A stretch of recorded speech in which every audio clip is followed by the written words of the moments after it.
วันนี้หมอจะเล่าให้ฟังนะคะว่าการที่มีโปรตีนรั่วในปัสสาวะค่ะแบบไหนถึงจะสงสัยว่าอาจจะเป็นโรคไตนะคะ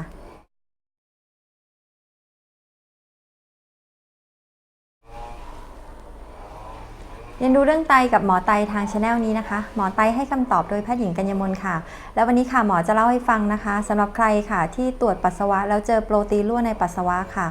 ว่าโปรตีนแบบนี้จะสงสัยว่าเป็นโรคไตได้หรือเปล่า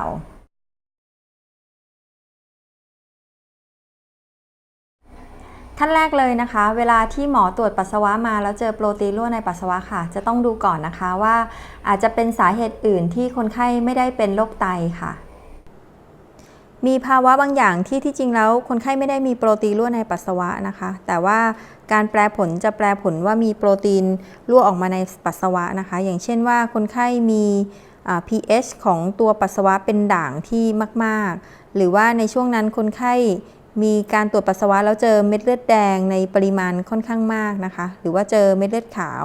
หรือว่ามีการปนเปื้อนเช่นเก็บปัสสาวะไม่สะอาดมีเยื่อเมือกปนเป็นต้นค่ะนอกจากนี้ค่ะคนไข้ในบางภาวะอันนี้หมอเคยเล่าให้ฟังไปแล้วนะคะอย่างเช่นคนไข้เพิ่งจะออกกำลังกายมาหนักๆค่ะคนไข้มีไข้มีหัวใจวายแบบนี้นะคะก็อาจจะทำให้ช่วงนั้นมีโปรตีนรั่วในปัสสาวะได้ค่ะคนไข้กลุ่มดังกล่าวนะคะหมอก็จะนัดมาตรวจปัสสาวะซ้ำอีกทีนึงนะคะเพื่อดูว่ายังมีโปรตีนรั่วในปัสสาวะหรือเปล่าค่ะซึ่งถ้าเกิดในกลุ่มดังกล่าวนะคะตรวจซ้ำแล้วไม่มีโปรตีนรั่วในปัสสาวะค่ะแล้วก็ถ้าเกิดค่าการทำงานของไตก็อยู่ในเกณฑ์ปกตินะคะส่วนใหญ่กลุ่มนี้ก็คือคนทั่วไปคนปกติค่ะแล้วก็จะแนะนำตรวจร่างกายอีกทีนึงก็คืออีก1 ปีเลยนะคะโดยสำหรับกลุ่มคนไข้ที่มีโปรตีนรั่วในปัสสาวะที่ตรวจซ้ำแล้วก็ยังคงมีโปรตีนรั่วในปัสสาวะอยู่นะคะหรือกลุ่มคนไข้ที่มีโปรตีนรั่วในปัสสาวะร่วมกับมีอาการต้องสงสัยแล้วว่าน่าจะมีโรคไตค่ะโดยกลุ่มนี้นะคะหมอก็ส่วนใหญ่จะมีคนไข้อยู่ทั้งหมด3 กลุ่มค่ะ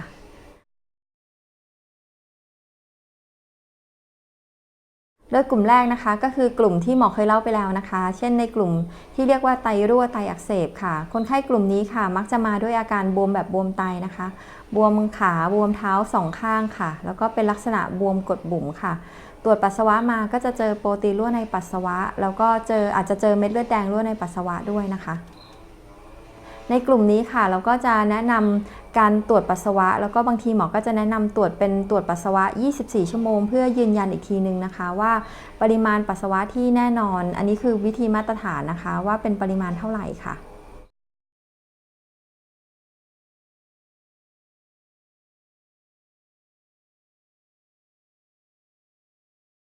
สำหรับในคนไข้กลุ่มที่เป็นไตเรื้อรังนะคะไตเรื้อรังบางระยะค่ะจะเริ่มมีโปรตีนรั่วในปัสสาวะแล้วนะคะในกลุ่มนี้เราก็จะมีการตรวจปัสสาวะ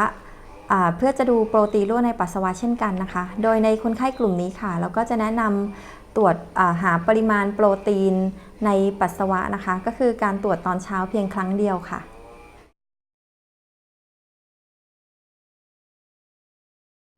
มีการตรวจปัสสาวะอีกอย่างหนึ่งนะคะก็เป็นการตรวจปัสสาวะง่ายๆเบื้องต้นนะคะก็คือการที่ปัสสาวะมานะคะแล้วเราก็ใช้แถบนะคะจุ่มลงไปในปัสสาวะเพื่อดูหาปริมาณโปรตีนในปัสสาวะวิธีนี้เป็นวิธีเบื้องต้นเป็นวิธีที่ง่ายนะคะสามารถทำได้ทุกที่เลยนะคะแต่ว่าก็จะมีข้อจำกัดนะคะวิธีนี้เป็นวิธีที่มีความจำเพาะสูงนะคะแต่ว่ามีความไวต่ำหมายความว่าถ้าเกิดว่าตรวจมาค่ะแล้วเจอโปรตีนรั่วในปัสสาวะนั่นก็หมายความว่ามีโอกาสที่จะมีโปรตีนรั่วในปัสสาวะจริงสูงมากแต่ว่าในบางคนค่ะที่จริงก็มีโปรตีนรั่วในปัสสาวะนะคะแต่อาจจะไม่เจอก็ได้ค่ะนอกจากนี้นะคะการตรวจปัสสาวะในลักษณะนี้จะเป็นการตรวจเฉพาะโปรตีนที่เรียกว่าอัลบูมินเท่านั้นค่ะดังนั้นโรคบางโรคเช่นโรคมะเร็งเม็ดเลือดขาวบางอย่างค่ะที่อาจจะผลิตโปรตีนปริมาณที่ค่อนข้างมากแต่ว่าโปรตีนนั้นจะไม่ใช่เป็นอัลบูมินนะคะแม้ว่าจะมีโปรตีนหลุดออกมาในปัสสาวะเป็นปริมาณมากแต่ว่าการตรวจในลักษณะนี้ก็จะไม่สามารถที่จะตรวจพบว่ามีโปรตีนรั่วในปัสสาวะได้ค่ะจำเป็นจะต้องใช้การตรวจโปรตีนรั่วในปัสสาวะด้วยวิธีอื่นค่ะนอกจากนี้นะคะในคนไข้ที่ได้รับยาบางตัวเช่นยาแอสไพรินหรือว่ายาฆ่าเชื้อในกลุ่มเพนิซิลลินค่ะคนไข้อาจจะมีการตรวจแล้วเจอโปรตีนรั่วในปัสสาวะได้นะคะซึ่งที่จริงแล้วอาจจะไม่มีก็ได้ค่ะ สำหรับการแปลผลปัสสาวะแบบนี้นะคะก็คือแปลตามนี้เลยนะคะคนไข้ที่ถามหมอมาว่าโปรตีนในปัสสาวะ2 บวกแปลว่าเท่าไหร่โปรตีนปัสสาวะ3 บวกแปลว่าเท่าไหร่ก็คือแปลผลตามนี้เลยนะคะแต่ว่าอันนี้เป็นการตรวจเบื้องต้นนะคะถ้าเกิดต้องการจะยืนยันการตรวจก็จะต้องตรวจด้วยวิธีการดังกล่าวที่หมอกล่าวมาข้างต้นแล้วค่ะอีกกลุ่มหนึ่งนะคะก็คือกลุ่มคนไข้เบาหวานค่ะที่บางทีนะคะถ้าเกิดตรวจหาโปรตีนทั่วไปค่ะอาจจะไม่เจอนะคะในกลุ่มนี้เราจำเป็นจะต้องดูว่าคนไข้เริ่มมีโปรตีนรั่วในปัสสาวะหรือยังนะคะในคนไข้เบาหวานนะคะเรามีความจำเป็นที่จะต้องหาโปรตีน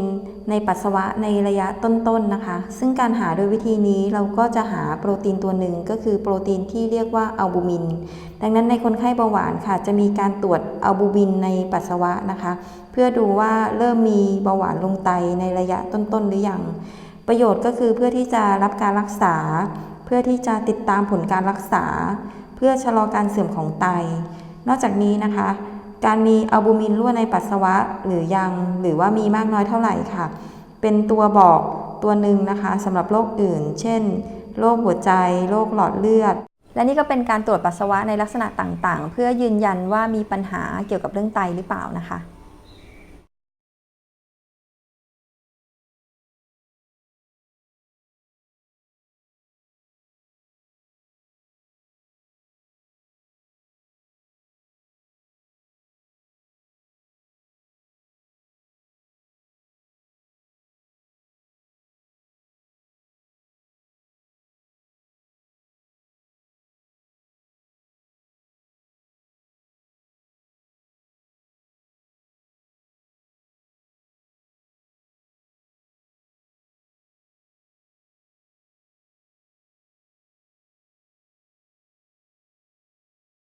ตอนนี้หมอได้ทำเพลย์ลิสต์นะคะเพื่อจะแยกความรู้ในแต่ละหมวดหมู่ให้เหมาะสมสำหรับผู้ป่วยแต่ละท่านนะคะบางคนเป็นเบาหวานค่ะเข้าไปดูในเพลย์ลิสต์ที่หมอตั้งชื่อว่าเป็นผู้ป่วยเบาหวานนะคะผู้ป่วยความดันค่ะมีความรู้เรื่องอาหารโรคไตหรือว่าผู้ป่วยฟอกไตรวมทั้งบุคคลทั่วไปนะคะที่ไม่ได้เป็นโรคไตค่ะหมอก็มีความรู้เพื่อการดูแลตัวเองให้เช่นกันนะคะแยกแต่ละหมวดหมู่ให้เหมาะสำหรับแต่ละท่านนะคะและสำหรับวันนี้ค่ะหมอจะจบวิดีโอไว้แต่เพียงเท่านี้นะคะท่านใดที่คิดว่าวิดีโอนี้มีประโยชน์ค่ะฝากช่วยกดไลค์กดแชร์กดติดตาม Subscribe แล้วก็กดกระดิ่งด้วยนะคะเรียนรู้เรื่องไตกับหมอไ